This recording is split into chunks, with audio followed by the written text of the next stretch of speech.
73쪽 같이 정리해 보겠습니다. 전류, 전압, 저항 구분을 해볼 건데 1번 전하의 흐름을 나타내는 것은 전류죠. 전류의 세기의 단위는 암페어입니다. 그리고 전류를 흐르게 하는 능력, 이것은 전압이고요. 단위는 볼트를 사용합니다.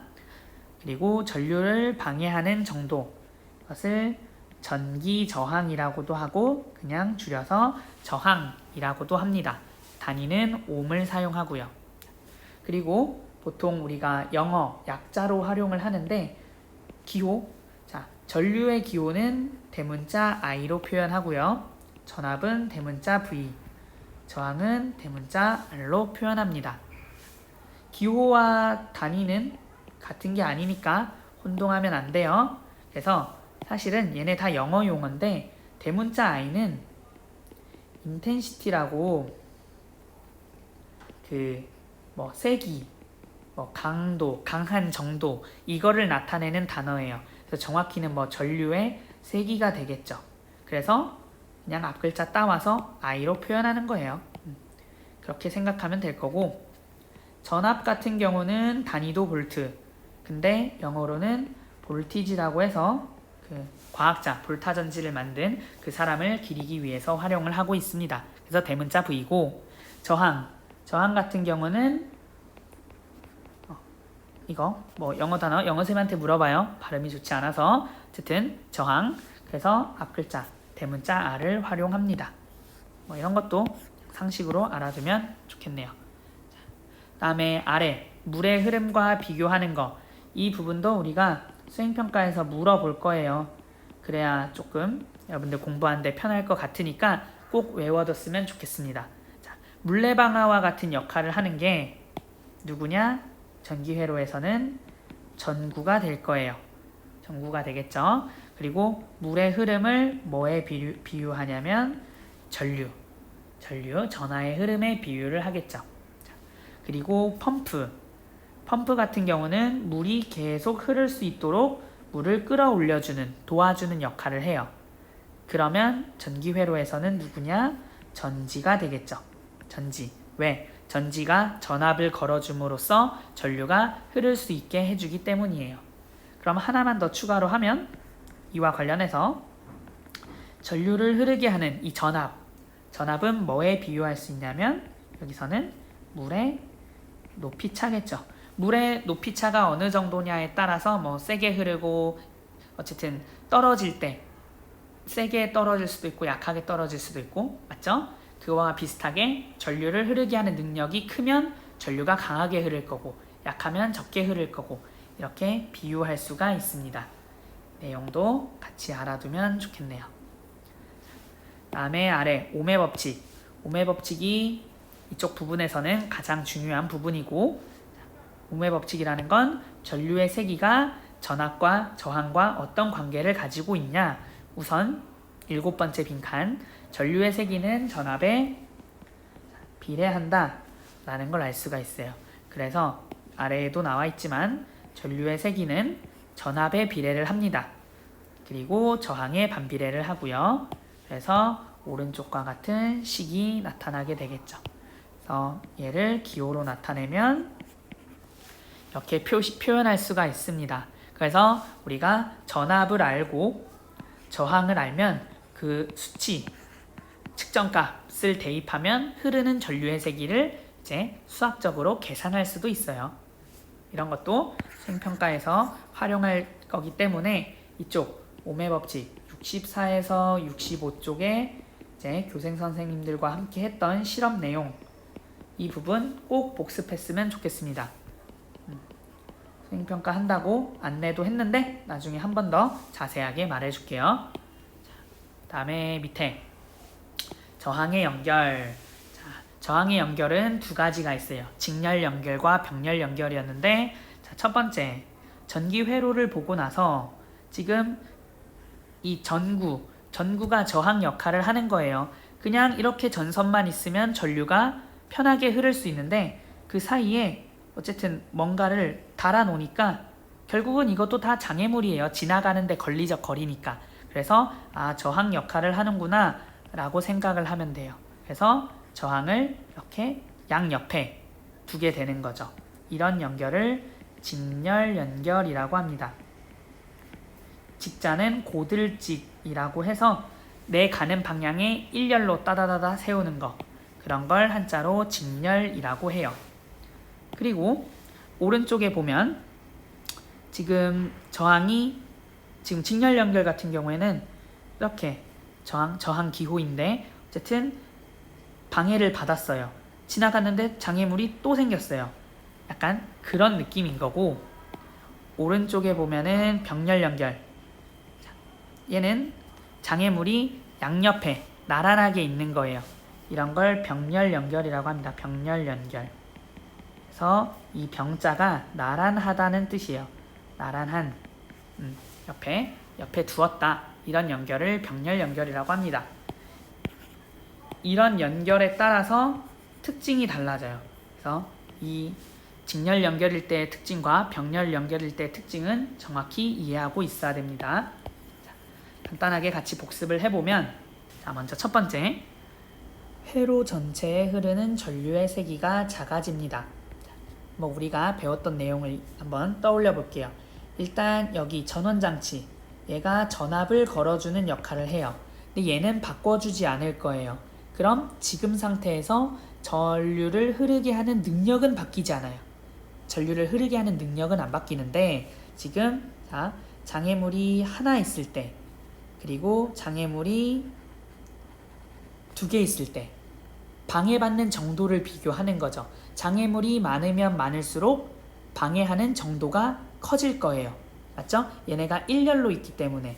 그래서 여기만 통과하면 되는데 이만큼 통과해야 되니까 이게 저항에 영향을 주는 요인 중에 길이도 있었고, 굵기, 단면적 이런 것도 있었는데 기억나죠? 자, 이 상황은 지금 길이가 길어진 효과가 나타날 거예요. 길이가 길어지는 효과. 길이가 길어졌기 때문에 이제 저항값이 커지게 되겠죠. 전류가 많이 못 흘러요. 그래서 지금 첫 번째 나와 있는 문장, 회로 전체에 흐르는 전류의 세기가 작아지게 됩니다. 왜냐하면 전체적으로 저항이 커지기 때문이에요. 그렇죠? 전류의 세기는 저항에 반비례하고 전압에 비례를 해요. 근데 전압은 바뀌지 않았어요. 근데 저항값이 커졌어요. 분모가 커졌기 때문에 얘 값은 작아질 수밖에 없죠. 확인할 수 있겠죠? 그 다음에 두 번째, 한 개를 끊으면 나머지 전기기구가 작동하지 않는다. 이게 직렬 연결의 가장 큰 특징이에요. 전류 공부할 때 맨 첫 시간에 무슨 얘기를 했냐면, 회로가 중간에 끊어져 있으면 이쪽 부분만 전류가 안 흐르는 게 아니라 회로 전체에 전류가 흐르지 않는다라고 했어요. 그쵸? 그렇기 때문에 중간에 하나가 고장나 버리면 직렬 연결일 때는 회로가 끊어진 효과가 나타나는 거예요. 그래 버리면 나머지 전기기구도 작동하지 않게 되겠죠. 그러니까 우리 집에서 사용할 때 핸드폰 충전하면서 컴퓨터 하면서 머리 말리고 이럴 때 하나 껐다고 해서 다 꺼지지 않잖아요. 그래서 기본적으로 가전제품들은 병렬로 사용합니다. 그런 것도 연관지어서 공부했으면 좋겠네요. 만약에 직렬로 연결되어 있었다면 하나 끄면 전부 다 꺼져야겠죠. 그죠? 그런 것도 생각해보고, 다음에 병렬 연결. 자, 병렬 연결 같은 경우에는 그리고 하나 더 추가로 하면, 하나는 뭐냐면, 자, 얘를 1번, 얘를 2번 전구라고 했을 때 1번 전구와 2번 전구에 흐르는 전류의 세기는 같을까요? 다를까요? 이거는 같을 수밖에 없겠죠. 왜? 지나가는 길이 하나잖아요. 지나가는 길이 하나니까 1번 지날 때 10명, 2번 지날 때 10명 똑같아야 돼요. 그거는 이제 같이 알아뒀으면 좋겠네요. 그러니까 둘을 지나가는 전류의 세기는 같습니다. 전체적으로 숫자는 약해지겠지만 이런 것도 알고 있으면 좋겠네요. 그 다음에 병렬 연결. 병렬 연결 같은 경우에 첫 번째, 각 저항에 걸리는 전압은 같다. 자, 지금 전원장치, 전압은 바꿔주지 않았어요. 그러면 여기서 여기로, 그러니까 펌프를 안 바꿔줬다고 생각하면 돼요. 그럼 물의 높이 차는 똑같겠죠. 맞아요? 이 그림에서 이렇게 상상을 해봐요. 물이 떨어지는 길이 내가 공사를 해서 이쪽에 맞나? 내가 여기에 폭포를 하나 더 만들어 준 거예요. 그리고 펌프는 바꾸지 않았어요. 근데 어쨌든 높이 차이가 똑같으니까 이 물이 떨어지는 정도는 같을 거예요. 맞죠? 그렇게 생각해 보면, 자, 지금 이 상황, 여기서 여기 어떠한 에너지 차이, 전류를 흐르게 해주는 능력은 똑같아요. 그렇기 때문에 여기 1번 전구와 2번 전구에 걸리는 전압의 크기는 같을 거예요. 전압의 크기는 같다. 그러면 뭘 알 수가 있냐? 전압은 전류의, 좀 지울게요. 중요한 거요. 전압이 같으면, 자, 전압은 전류를 흐르게 하는 능력이잖아요. 그 능력이 같아요. 그러면 각 저항에 걸리는 전압이 같으면 각 저항에 흐르는 전류의 세기는 어떨까요? 같겠죠. 이것도 중요한 포인트입니다. 알겠나요? 자, 각 저항에 흐르는 전류의 세기는 같다. 이게 무슨 말이냐? 자, 그거예요. 지금 전압이 일정하고 여기 전류를 흐르게 하는 능력이 같기 때문에 만약에 여기에 1A의 전류가 흘렀으면 여기도 1A의 전류가 흘러야 한다는 뜻이에요. 맞죠? 아까 이 폭포, 두 갈래로 흐르는 폭포, 이렇게 물이 오다가 일로도 내려가고 일로도 내려가고, 근데 그 정도는 같아야 돼요. 맞죠? 그러면 자, 그러면 여기서 뭘 하나 더 추측할 수가 있냐면, 이렇게 흘러 들어올 때 이쪽으로 1A 가려고 하고 이쪽으로 1A 흘러야 하면 오는 애는 얼마일까요? 2A여야 똑같이 나눠줄 수가 있겠죠. 두 갈래로 갈라지니까. 이해되나요? 자, 근데 여기서 만약에 생각을 해봅시다. 내가 전구를 하나 더 걸어줬어요. 전구를 하나 더, 3개가 된 거죠. 그럼 얘가 1번, 2번, 3번이 되겠네요. 근데 병렬 연결하면 전압은 같을 거예요. 맞죠? 첫 번째 특징에 의해서 전압은 같을 거고, 그러면 이때 전압이 같으면 흐르는 전류의 세기도 같을 거예요. 그럼 마찬가지로 1A, 여기도 1A가 되겠죠. 맞죠? 그러면 자, 신기한 게 뭐냐면, 아까 두 갈래로 갈라지려고 1A로 갈라지려고 해서 2A였는데 1A를 더 흘려 보내줘야 돼요. 그럼 어떻게 되겠어요? 얘가 3A여야 1, 1, 1 나눠주겠죠. 느낌이 오나요? 자, 신기한 거. 자, 만약에 내가 미쳤다고 전구 하나 더 사왔어요. 4번째 전구. 근데 계속 이 전원장치 내가 안 바꿔요. 전압은 계속 똑같아야 돼요. 그쵸? 그럼 어떻게 될까요? 여기에도 1A가 흘러야겠죠. 전압은 똑같으니까. 맞죠? 그러면 이 1까지 나눠주려면, 얘 나눠주려면 얘가 몇이 돼야 돼요? 4A가 돼야 돼요. 느낌이 오나요? 그래서 전구를 여러 개 걸어주면 걸어줄수록, 병렬 연결을 해줄수록 두 번째 특징이 나타나는 거예요. 회로 전체에 흐르는 전류의 세기가 커지게 됩니다. 여기를 의미하는 거예요. 여기. 각자는 똑같은 거가 걸리는데 여러 명이 생길수록 나눠줘야 되는 게 많아지는 거예요. 맞죠? 그럼 전류의 세기가 커지면 나중에 뭐 불도 날 수도 있고 뭐 그런 겁니다. 그렇죠? 그리고 전류의 세기가 커졌다. 자, I는 R분의 V. 지금 우리가 전원장치를 안 바꿨어요. 얘는 그대로예요. 근데 얘가 지금 엄청 커진 거예요. 그럼 저항은 어떻게 됐다는 뜻일까요? 작아졌다는 뜻이 되겠죠. 그래서 저항을 정리하면, 저항을 병렬 연결하면 회로 전체의 저항은 작아집니다. 회로 전체의 저항은 작아진다. 또 알고 있으면 좋겠네요. 그래서 이 내용을 이제 조금 어려우면 조금 쉽게 한번 얘기를 해볼게요. 자, 우리가 만약에 엄청 비좁은 길이 있어요. 비좁은 길을 지나갈 때는 좀 지나가기가 힘들어요. 근데 넓은 곳은 지나가기가 편해요. 그래서 우리 저항에 영향을 주는 요인들 할 때 그 저항의 길이도 있었지만 굵기도 있었어요. 단면적이라고 하죠. 지나갈 수 있는 넓이, 이 넓이, 통과하는 곳. 그래서 어떻게 생각하면 되냐? 저항을 원래 저항 하나 이 정도 넓이라고 생각하면 되는데 바로 병렬 연결하면 지나갈 수 있는 길이 이만큼 넓어졌다. 내가 만약 저항을 3개 걸어주면, 전구를 3개 걸어주면 이만큼 통과할 수 있고, 더 걸어주면은 이만큼 통과할 수 있고, 전체적으로 면적이 넓어지는 효과예요. 그래서 저항이 작아지게 됐다라고 해석해도 됩니다. 그래서 통과하기가 쉬우니까 전체적으로 전류의 세기는 커지게 되겠죠. 알겠죠?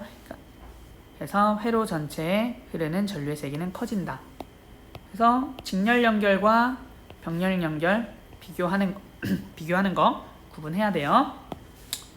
몇 번 그리다 보면 금방 이해될 거예요. 자, 그 다음에 마지막. 한 개를 끊어도 나머지 전기기구가 작동한다.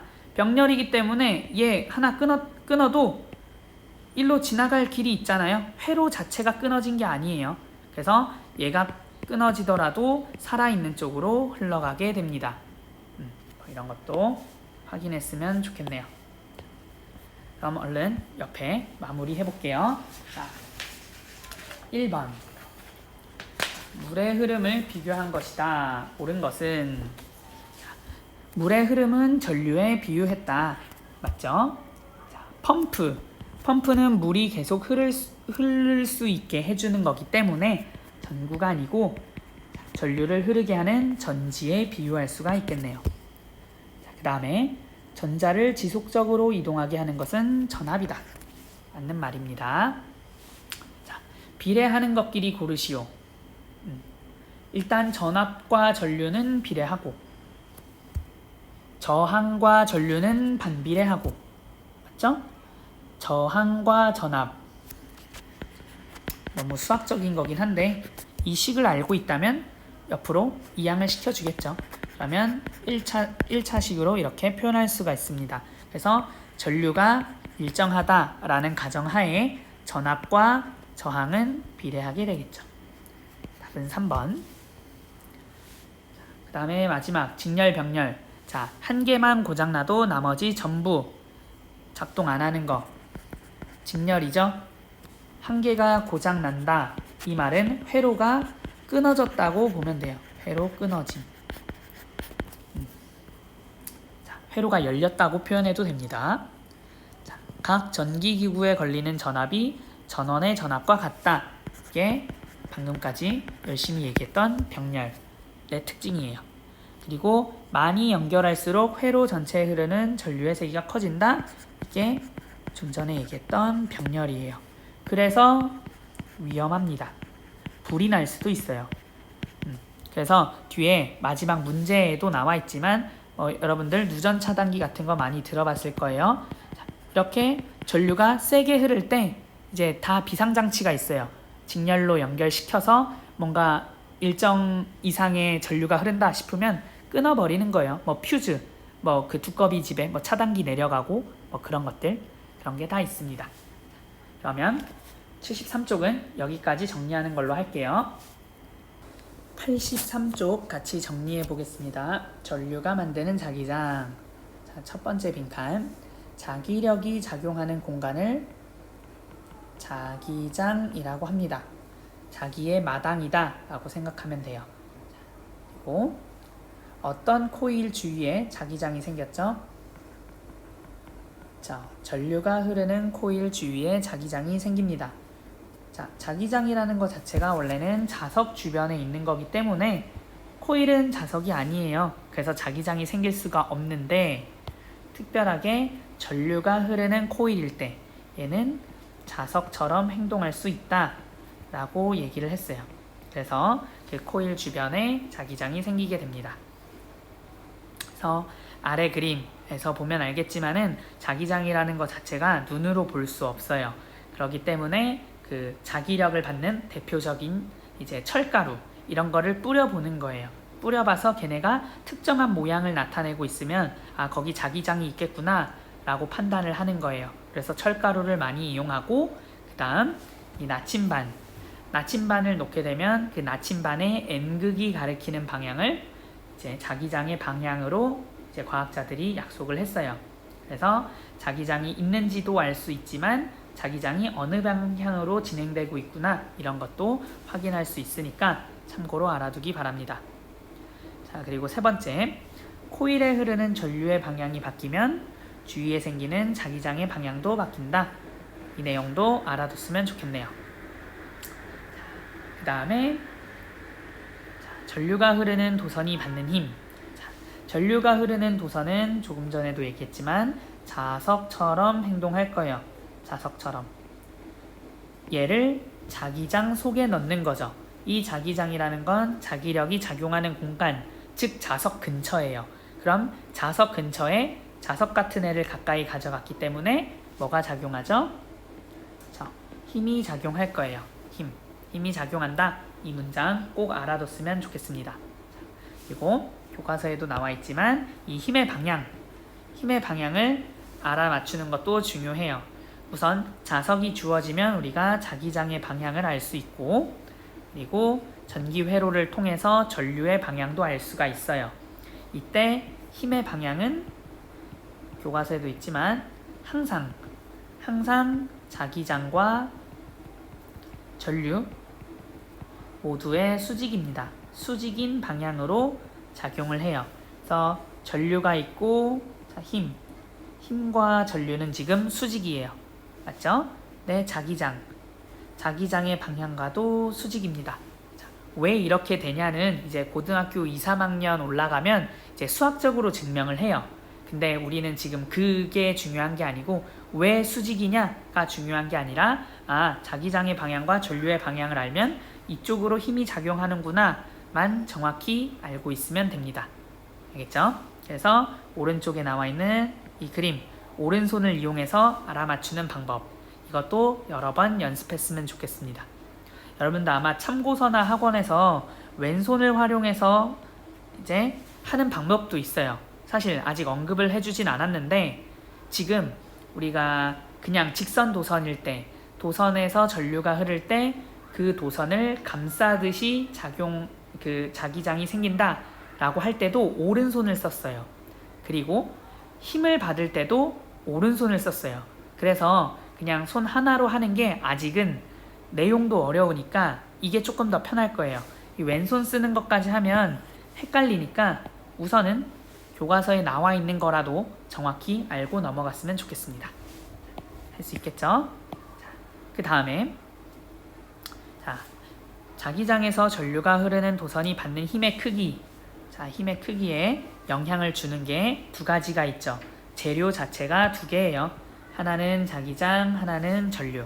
그러면 재료가 많을수록 그 현상도 세지겠죠. 그래서 첫 번째, 일단 전류가 세게 흐를수록 힘의 크기는 커질 거예요. 그리고 두 번째, 자기장의 세기가 셀수록 힘이 크게 작용하겠죠. 이것도 교과서에 나와 있는 문장이니까 알아뒀으면 좋겠습니다. 그리고 힘의 크기 말고도 뭘 배웠냐면 힘의 방향에 영향을 주는 거. 힘의 방향. 이거 실험 영상 혹시 기억나나요? 실험. 그 알루미늄 호일이 이제 말굽 자석에서 이제 올라갔다 내려가는 그 실험. 그때 무슨 짓을 했냐면 전류의 방향도 바꿔보고 그리고 자석의 극도 바꿔봤어요. 자석의 극, 즉 자기장의 방향을 바꿔봤죠. 이거는 자석의 극을 조절한 거죠. 그래서 자석의 극을 반대로 하거나 전류의 방향을 반대로 했을 때 작용하는 힘의 방향도 반대가 됐죠. 그래서 방향에 영향을 주는 요인이 이거 두 개다. 그리고 얘네가 둘 다 세면 힘도 세진다. 이것까지 세트로 알아뒀으면 좋겠습니다. 그리고 밑에 전동기의 원리, 이 모든 원리가 적용된 이제 장치가 전동기인데 거기 쭉 교과서 설명이 나와 있어요. 그러면 아래 그림 보면서 바로 같이 확인을 해볼게요. 자, 그림에도 표시되어 있지만 우선 플러스 극, 마이너스 극을 확인을 해주고 전류의 방향을 먼저 확인해 볼게요. 전류는 플러스에서 마이너스 극으로 이동하기 때문에 지금 그림에서 보면 이렇게 전류가 흐르게 될 거예요. 그렇죠? 그리고 자기장은 N에서 S로 작용하는 자기장. 그러면 자기장과 전류의 방향을 모두 파악했으니까 이제 오른손을 이용해서 힘이 어느 방향으로 가는지 볼게요. 먼저 왼쪽. 자, 왼쪽을 보면은 우선 오른손을 활용할 건데 엄지손가락과 나머지 네 손가락. 엄지손가락이 전류의 방향을 가리킬 거고 네 손가락이 자기장을 가리킬 거예요. 기억하고 있죠? 자, 그러면 한번 보여줄 수 없으니까 그림을 그려볼게요. 자, 전류가 지금 이 위쪽으로 가네요. 화면 안쪽으로.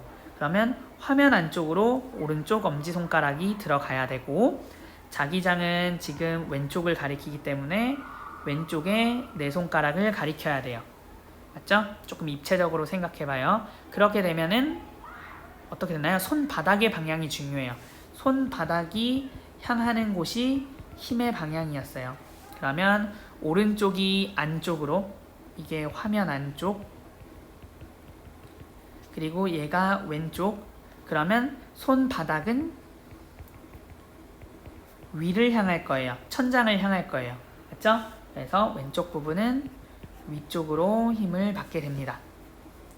지금 표시하는 이 방향으로 힘이 작용할 거예요. 할 수 있겠죠? 자, 그 다음에 오른쪽 부분을 봐볼게요. 지금 마찬가지로 자기장은 왼쪽으로 가기 때문에 손가락 4개는 이렇게 왼쪽을 향하고 있을 건데 지금 전류의 방향이 지금 화면에서 나오는 방향이에요. 나오는 방향. 그러면 오른손이 나를 향하고 내 손가락이 왼쪽을 향하려면 손바닥은 아래를 향하고 있겠죠. 여기가 손등이 될 거니까.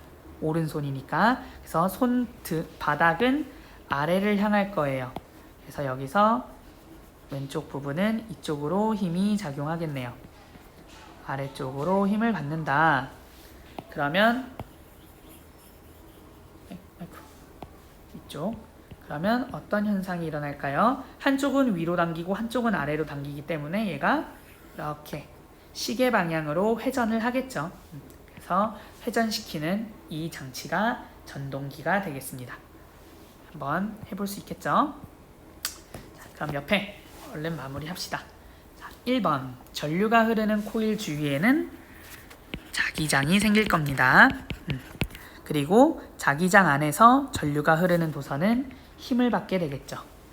그래서 사실은 이 두 문장이 이번 주에 배운 가장 중요한 두 문장이에요. 옆에서 따지면 지금 표시하는 이거 전류가 흐르는 코일에 자기장이 생기고 자기장에서 전류가 흐르는 도선이 힘을 받는다. 그렇게 해서 만든 게 전동기고 그래서 이 두 문장만 정확히 이해하고 있으면 고맙겠습니다.